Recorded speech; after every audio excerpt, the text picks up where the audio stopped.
Hello students, welcome to the humanities with Abhishek Mishra channel. और आज हम सीयूटी एग्जामिनेशन सीरीज़ में जो जीटी है, जनरल टेस्ट है, उसका जो पॉलिटी सेक्शन और हमें रीजनिंग सेक्शन में आपको वो बताऊंगा। पॉलिटी सेक्शन में कौन कौन से ऐसे मस्ट टू डू टॉपिक्स हैं जो हमें करके जाना होगा कम से कम एटलीस्ट, ताकि पॉलिटी से रिलेटेड जो भी क्वेश्चंस आए हम उनको समझ सकें। और प्रिपरेशन करने से पहले हमें देखना होगा। फॉर एग्जांपल पॉलिटी के क्वेश्चंस को हम पॉलिटिक्स आफ्टर इंडिपेंडेंस एग्जाम्पल के तौर पे, फॉर एग्जांपल की इंडिपेंडेंस के बाद में कौन कौन से पॉलिटिकल मेजर पॉलिटिकल इवेंट्स हुए हैं। फॉर एग्जांपल इमरजेंसी कब लगी, कैसे लगी, फिर इंडिया के कौन से पीएम थे, कोई भी पॉलिटिकल, फॉर एग्जांपल इमरजेंसी कौन से इंडिया के किस पीएम ने इम्पोज किया। सो ये सारे टॉपिक्स आपको इसमें कवर करने होंगे। फिर डिफरेंट रेवोल्यूशंस हुआ, for example green revolution, blue revolution, white revolution.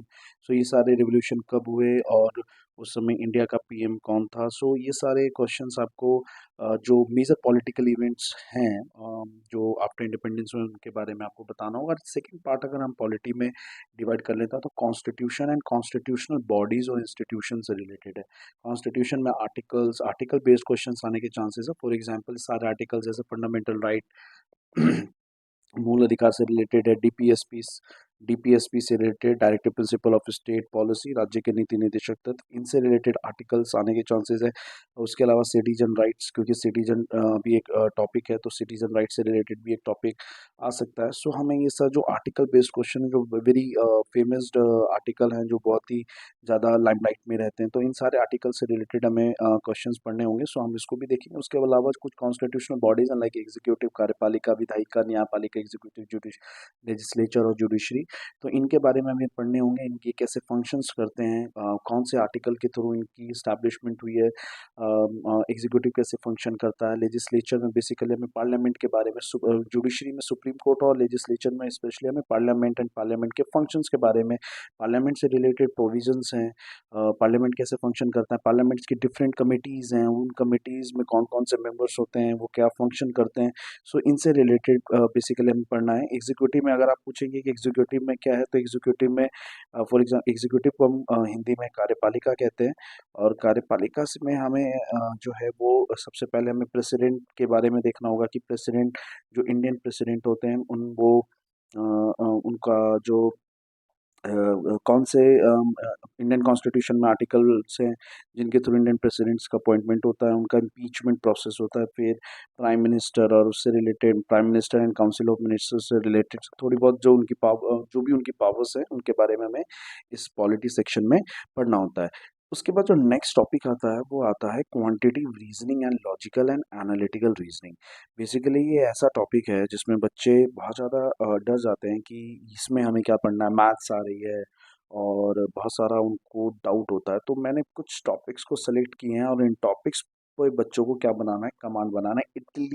At least अगर मैं बोलूँ तो ये टॉपिक्स बच्चों को करके जाना है। इतना कर लेंगे तो बहुत ज़्यादा चांसेस हैं कि वो इस सेक्शन को अच्छे से कवर कर पाएंगे और इसमें अच्छे अपनी बढ़त बना पाएंगे।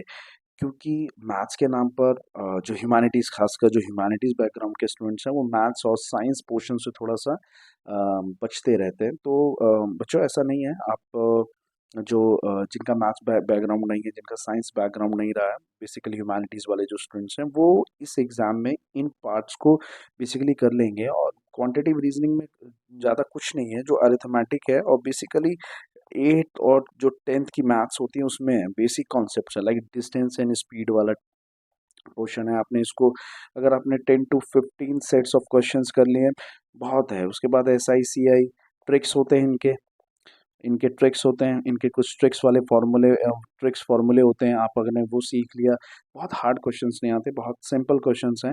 तो आप इसको 10 to 15 ईच क्वेश्चन का आपने अगर 10 to 15 ईच टॉपिक का अगर आपने 10 to 15 सेट्स बना लिए तो आप बहुत ईजिली इस चीज़ को कवर कर पाएंगे। उसके बाद एज बेस्ड क्वेश्चंस होते हैं। बचपन से हम लोग कि एज बेस्ड क्वेश्चंस में आपको ये आता है सिंपल इंटरेस्ट और CI कंपाउंड इंटरेस्ट, बेसिकली ये थोड़ा ध्यान रखें। उसके बाद थर्ड टॉपिक है एज बेस्ड में, जैसे कि पिता की उम्र, जो father age is 4 times than that of his son. So इस टाइप के क्वेश्चंस हैं, इसमें एक्स और वाई मान के सारी चीज़ें हम काम करते हैं। तो इसके लेकिन इसके भी अगेन फिर कोई शॉर्ट ट्रिक्स होते हैं और आपको बहुत सारे यूट्यूब चैनल पे आपको इसको शॉर्ट ट्रिक के थ्रू ये सारे एज बेस्ड क्वेश्चंस करने को मिल जाएंगे। फिर time and work question very important है।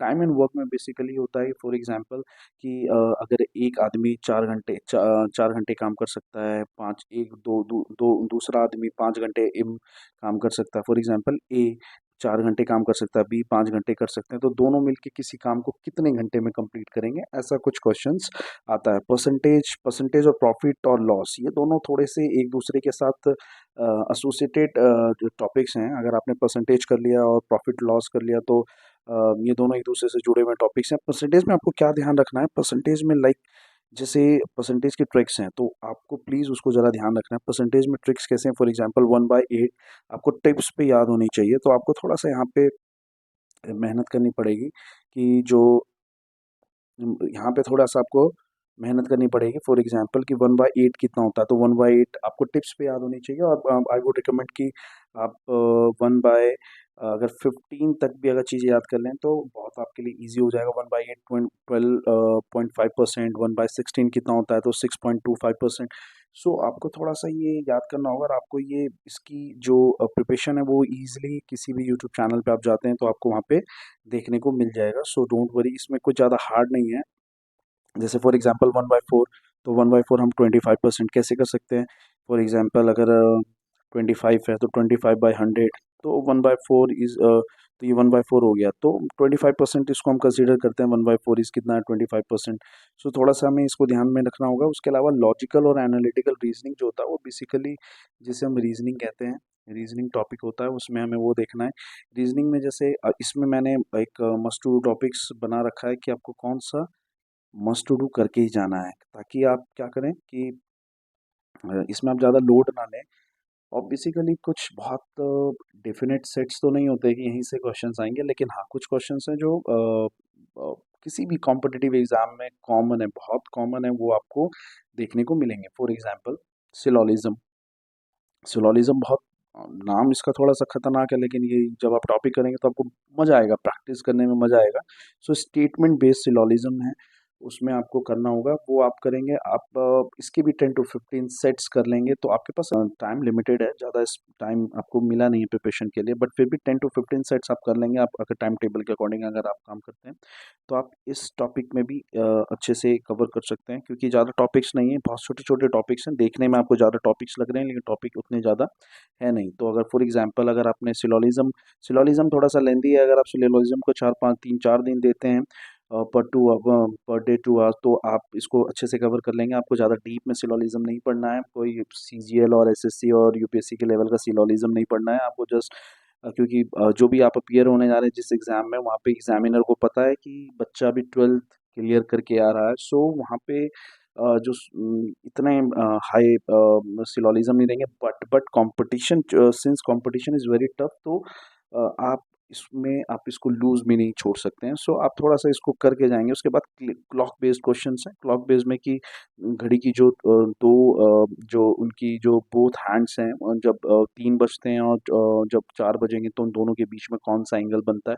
सो आपको यहाँ पे ये थोड़ा सा ध्यान रखना होगा। कैलेंडर बेस्ड क्वेश्चंस हैं, बहुत ईजी है, इसकी कुछ ट्रिक्स हैं, वो ट्रिक्स आप सीख लेंगे कैलेंडर्स के। जैसे फॉर एग्जांपल 25 जुलाई 1960 को कौन सा डे था। तो फॉर एग्जांपल आपको इसमें भी कैलेंडर बेस्ड क्वेश्चन में ये आ सकता है कि 2023 में 7 अक्टूबर कौन सा डेट होगा। सो आपको इससे रिलेटेड भी आपको सब ट्रिक है, सारे ट्रिक पे बेस्ड हैं। प्रैक्टिस प्रैक्टिस प्रैक्टिस प्रैक्टिस, अगर आप प्रैक्टिस जितना करेंगे आप उतना ही इस पे कमांड। और वो 10 to 15 सेट्स अगर आपने बना लिए सो आप इजीली इसको भी कर जाएंगे। ब्लड रिलेशन, ये तो आपके लिए बहुत इजी होगा। दादा कि उसका भाई उसका नाना नानी, अब क्या क्या क्या कहलाता है।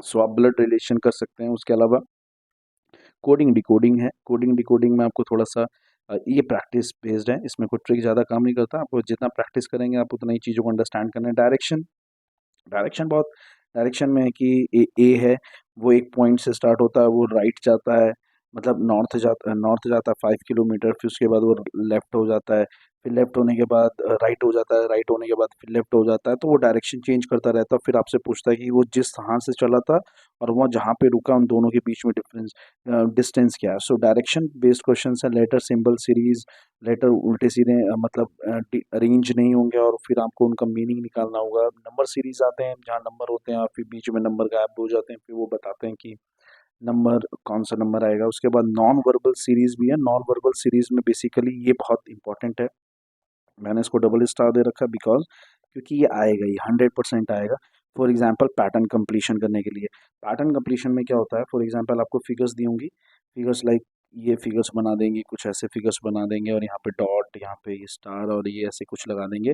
फिर उसके बाद ऐसे ही कुछ पैटर्न बना देंगे और लास्ट का जो होगा 3 दे देंगे, फोर्थ जो है वो ब्लैंक छोड़ देंगे और आप पूछेंगे ये कौन सा होगा, फिर ऑप्शन देंगे, फिर उसका कहेंगे कि इन चारों में से कौन सा ऑप्शन यहाँ पे आएगा जो इस पूरे पैटर्न को कंप्लीट करेगा। तो पैटर्न कंप्लीशन है, तो ये 100% आने वाला है। सो ये 100% ये क्वेश्चन आने वाला है पैटर्न कंप्लीशन वाला, और 2-3 क्वेश्चन मस्ट हैं, ये जरूर आएंगे, सो प्लीज़ इसको ज़रा ध्यान रखिएगा। उसके अलावा पेपर कटिंग इमेज आता है, पेपर को फोल्ड करके, वही पैटर्न रिलेटेड ही है, पेपर को फोल्ड कर देते हैं 3-4 बार और फिर पूछेंगे कि जो थर्ड टाइम जो पेपर फोल्ड होगा उसका क्या इमेज बनेगी। तो आपको इसी वही देखिए, पेपर का नाम ही लॉजिकल है, आप इमेजिन करके भी चीज़ों को अंडरस्टैंड कर सकते हैं। डॉटेड इमेज आएंगे, बॉक्स में डॉटेड आएंगे, 1 डॉट 3 डॉट फिर ऐसे डॉट आएंगे, फिर वही आपको पैटर्न पूरा करवाना है कि नेक्स्ट डॉट कहाँ आएगा, कैसे आएगा। सो आपको पॉलिटी और क्वांटिटेटिव रीजनिंग और लॉजिकल रीजनिंग का ये सिलेबस है और ये मस्ट टू डू टॉपिक्स हैं। ये कोई डेफिनेट सिलेबस नहीं है, बट यस जो भी सीवीटी एस्पिरेंट है उनको एटलीस्ट ये topics quantitative reasoning and logical analytical reasoning में करने होंगे, और इतना आप कर लेंगे तो ट्रस्ट में ये आप अच्छा इसमें एक अच्छा कर लेंगे और सारे क्वेश्चन आपसे डील हो जाएंगे क्योंकि इतना ज़्यादा टफ नहीं है। Okay, thank you.